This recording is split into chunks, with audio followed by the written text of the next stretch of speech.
বাবে ধন্যবাদ। লাইভটো ক'ৰ পৰা চাই আছে কমেণ্ট এটা কৰিবা।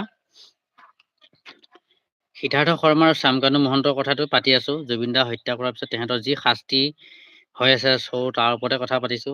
যথেষ্ট শাস্তি হ'ব লাগিছিল আৰু ইয়াতকৈ, যাতে তেওঁলোকে জুবিনক হত্যা কৰাৰ অনুভৱটো কি, যে অসমবাসীয়ে যে কি কৰিব নোৱাৰে জুবিন দাৰ কাৰণে, এজন গায়কৰ কাৰণে, সেয়া দেখুৱাই দিলে অসমবাসীয়ে। গোটেই বিশ্বক দেখুৱাই দিলে অসমবাসীয়ে জুবিন দাৰ কাৰণে অসমৰ মানুহে কি কৰিব পাৰে, এজন গায়কৰ কাৰণে কি কৰিব নোৱাৰে অসমৰ ৰাইজে, নিজৰ তেজ বল দিব পাৰে। সেয়া আৰু আমাৰ জুবিন দাৰ ক্ষেত্ৰত হ'ল। যদি জুবিন দা বলিউডৰ ছিংগাৰ হ'লহেঁতেন ন, কিন্তু সিমান হয়তো বলিউডৰ ছিংগাৰক কিমানখিনি ৰেচপন্স চাগে নিদিলে হয়। কিন্তু আমাৰ অসমৰ জুবিন দাক যিমানখিনি অসমৰ ৰাইজে ৰেচপন্স দিছে, যিমান সন্মান আত্মসন্মান দিছে, হয়তো বলিউডৰ ছিংগাৰ এজনেও সিমানখিনি নাপায় চাগে।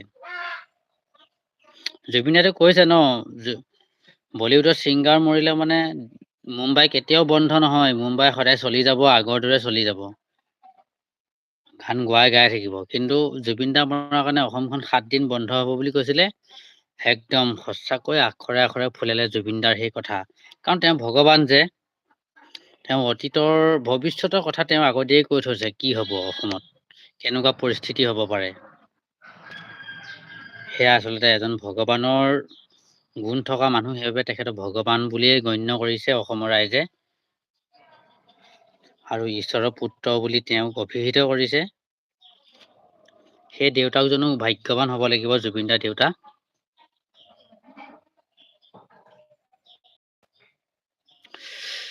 তেখেত এজন খুব ধুনীয়া এজন ভগৱান সদৃশ পুত্ৰক তুলি অসমবাসীক আগবঢ়াই দিয়াৰ বাবে কৈছে। কামাই কৈছে, কি পানিচমেণ্ট হ'ব অমিতপ্ৰভা মহন্তক যদি আপুনি লগ পাই, কি ক'ব তাইক? আপুনি ভাল প্ৰশ্ন কৰিছে দেই কমা। মোৰ প্ৰথমে সুধিম যে, আপুনি সঁচা কথা কওক, জুবিন দাৰ লগত আপুনি কিয় এনেকুৱা কাম কৰিলে? জুবিন দা হত্যাকাৰীৰ লগত আপুনি হাত মিলালে? মোৰ প্ৰশ্ন তেনেকে কৰিম যে, জুবিন দা হত্যাকাৰীৰ লগত আপুনি হাত মিলাই আপুনি কি পালে?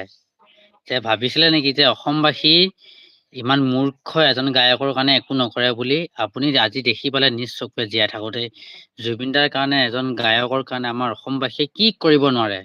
আপোনালোকে ভাবিছিলে কি জুবিন দাৰ পানীত পৰি হত্যা হ'ল, পানীত পৰি মৃত্যু হ'ল, আৰু আমি এনেকে কৈ সাৰি যাম। CID কি কৰিব? CID 2 এটা বিচাৰিব, ক্লু এটা বিচাৰিব, আমি আমাৰ সাক্ষী দি দিম এনেকে মৰিলে বুলি। কিন্তু সেইটো নহয়। অসমবাসী ইমান মূৰ্খ নহয় যে এজন গায়কক এনেকৈ মৃত্যু হোৱাত অসমবাসীয়ে ৰাইজে সহজে নামানে, আৰু ইয়াৰ উচিত শাস্তি মানে অসমবাসীয়ে দিব। অমিতপ্ৰভা মহন্তও যদি জড়িত আছে, সেয়াটো ওলাই পৰিব। সেয়া আৰু মানে মোৰ ফালৰ পৰা ক'ব লগা পানিচমেণ্ট হিচাপে, মোৰ ফালৰ পৰা ক'বলৈ গ'লে ডাইৰেক্ট ফাঁচি হ'ব লাগে। ফাঁচিটো সিমান এটা পাৰফেক্ট নহয় মোৰ মতে। গুলিয়াই ডাইৰেক্ট হত্যা কৰিব নালাগে। তাৰপৰা হত্যা এনেকৈ কৰিব লাগে, যেনেকে জানেনে, তেওঁলোকৰ গাত ব্লেড যে একদম চোকা ব্লেড, যেনেকে গাহৰি কাটিবলৈ বা ছাগলী যিটো নোম গুচাবলৈ যিখন নতুন ব্লেড ব্যৱহাৰ কৰে ন, সেই নতুন ব্লেডখনে সিহঁতৰ গাত কাটিব লাগে। যেনি পাৰে, যেনেকে পাৰে, তেহেঁতৰ গাত অকণ অকণ দাগ লগাই একদম পিঠিয়ে আগে চবতে কাটিব লাগে। তাত কাটি কি কৰিব লাগে, ফুটছাই চিনি পায় নহয়, জুই জ্বলা ফুটছাইটো, আৰু তাত ভোট জলকীয়া, আৰু লগত আছে কি বুলি কয় এইটো, নিমখ, সেইকেইটা বস্তু তেহেঁতৰ গাত সানি এৰি দিব লাগে। মানে তেহেঁতৰতো এনেও পানীত পৰিলে বাচি যাব, তেহেঁতৰ চব গুচি যাব, কিন্তু সেইটো ধৰণৰ শাস্তি তেহেঁতক জীৱন্ত অৱস্থাত তেনেকুৱা ধৰণৰ শাস্তি দিব লাগে, যাতে সিহঁতে চটফটাই শাস্তি খাই খাই মৰিব সিহঁত। তাৰপৰা কৈছে, তাই দীঘল চুলিত ধৰি তলা ফলা খৰিৰে কোবালেহে শান্তি। সেই তেনেকেতো কোবাব পাৰি, কিন্তু মাইকী মানুহকো আমি মতা মানুহে হাত লগালে আকৌ বেয়া কথা হয় যে, সেইবাবে আৰু মহিলাসকলক সদায় মহিলাই দিব লাগে পানিচমেণ্টটো। তাৰপৰা টিকে আছামিজ ব্লগ আহিলে। হেল্ল' টিকে আছামিজ, কি খবৰ? তুমিতো পুৰা সাঁচি গলা দেই, পাত্তাই নিদিয়া আজিকালি টিকে। তাৰপৰা ফালে কামাই কৈ আছে